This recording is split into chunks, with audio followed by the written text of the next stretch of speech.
Hi, my name is David Schindler. I'm with the City of Cheyenne's Forestry Division. Today I would like to talk a little bit about how to properly care for your storm-damaged trees. There's a few reasons why we want to do this, to remove these broken branches. If this were a bigger tree, and if these branches were larger, and if there was a target underneath them, these would be considered hazardous, a hazardous situation. These branches are not that big, there's no target, so don't really consider this a hazard. However, we do want to get these branches removed so that we can expedite wound closure. So that's the main reason why we want to get these branches out of these trees. Just help the tree to close over those wounds a little bit faster. It's on the sidewalks, clearance for that. Those are the main reasons why you want to get these things. They're just a little unsightly too. So, I'm going to go over some of the tools that we're going to be using.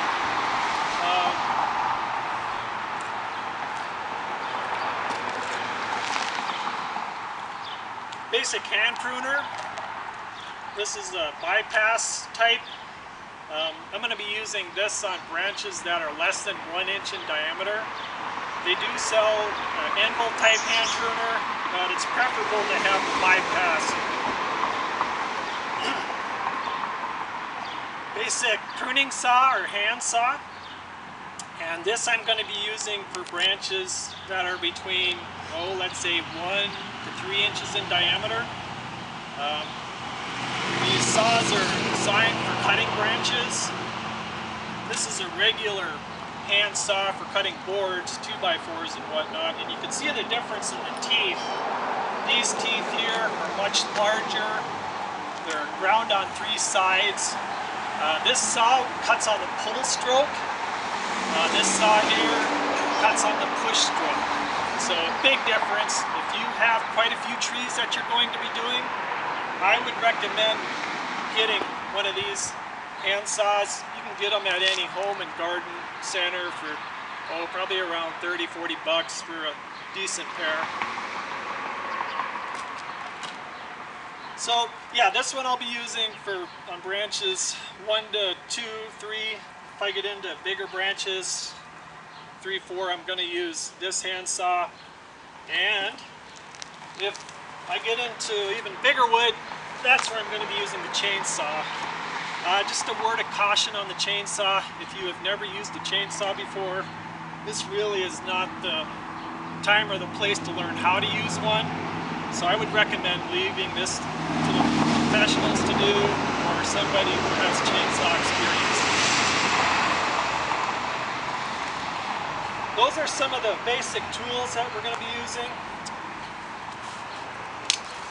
Got the pole pruner here. This comes in handy for hooking branches that are already detached but they're still up in the tree. We can hook them and pull them out of the tree. Or if we have smaller branches out on the ends that we want to clip back, we can go ahead and use this tool here.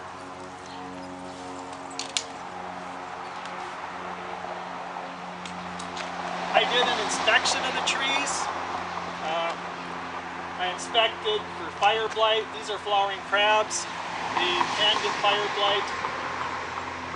If you do suspect that your tree has fire blight, you can use a disinfectant spray. If these trees did have it, then I would want to disinfect my tools between pruning cuts. In other words, I don't want to be spreading the disease from one part of the tree to another. These trees do not have it, so I'm not going to have to use this disinfectant spray.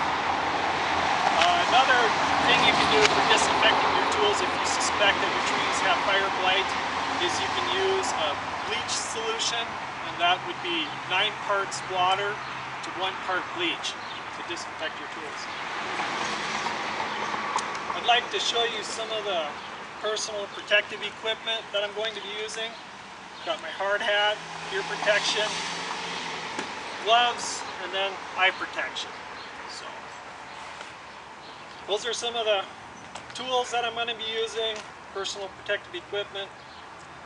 So I think we'll go ahead and take take a look at these trees.